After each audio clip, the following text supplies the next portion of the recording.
ഒരു നേതാവിന് ടിക്കറ്റ് നിഷേധിച്ചാൽ എന്ത് സംഭവിക്കും? എന്തും സംഭവിക്കാം എന്നാണ് ആന്ധ്രാപ്രദേശ് തെളിയിക്കുന്നത്.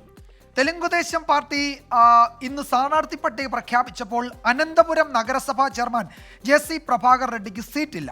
പിന്നെ പ്രവർത്തകർ ഒന്നും നോക്കിയില്ല. അനന്തപുരത്തെ പാർട്ടി ആസ്ഥാനത്തോട് അവർ ചെയ്തത് എന്താണെന്ന് ഈ റിപ്പോർട്ടിൽ കാണാം. സസ്പെൻസ് വേണ്ട, കണ്ടോളൂ. അതെ.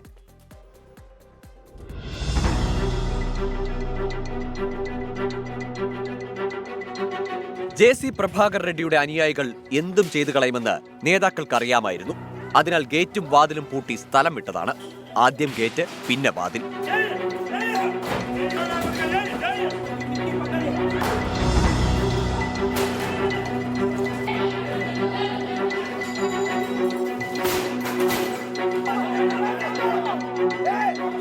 ഓഫീസിനുള്ളിൽ കണ്ടതെല്ലാം അടിച്ചു തകർത്തു.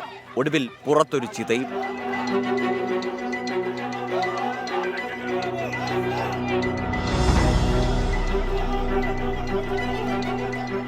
ഇതാദ്യമല്ല പ്രഭാകർ റെഡ്ഡിയുടെ അനുയായികൾ അക്രമകാരികളാകുന്നത്. കഴിഞ്ഞ നിയമസഭാ തെരഞ്ഞെടുപ്പ് കാലത്തും ഇതുതന്നെ കണ്ടതാണ്.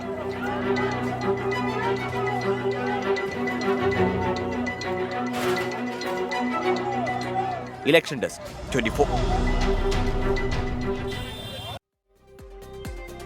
വിജയകുമാർ, ഇതൊക്കെ കാണിച്ചത് ഒരു സീറ്റ് അതെ നിഷേധിച്ചതാണ്. അതെ അതെ അതെ അദ്ദേഹം ചില്ലറക്കാരനല്ലല്ലോ പ്രഭാകർ റെഡ്ഡി. അദ്ദേഹം ഒരുപക്ഷെ എന്താണ് സീറ്റ് കിട്ടിയില്ലെങ്കിൽ ഒരു സ്റ്റേറ്റ് കത്തിച്ച് കളയല്ലോ ചിലപ്പോൾ ഇങ്ങനെയാണ്. അത്രയും എനിക്ക് തോന്നുന്നു. അങ്ങനെയാണെങ്കിൽ നമ്മുടെ നാട്ടിലൊക്കെ എന്ത് അതെ, അടിയാണെന്ന്. അതെ. സീറ്റ് മുകളിൽ മേജർ രവിക്ക് എത്താൻ സമാധാനത്തോടെ സംസാരിക്കുന്നത്. കാര്യം മേജർ രവി പറഞ്ഞതേ വളരെ സന്തോഷമായി എന്നാണ്. അതെ അതെ എല്ലാ മണ്ഡലങ്ങളിലും അദ്ദേഹം പാർട്ടിക്ക് വേണ്ടി പ്രവർത്തിക്കുമെന്ന് കൂടി മാത്രമല്ല ഇതുകൊണ്ട് അദ്ദേഹത്തിന് സൗകര്യം കിട്ടി, എല്ലാ മണ്ഡലത്തിലേക്കും പോകാം എന്നുവരെ മേജർ രവി പറഞ്ഞു.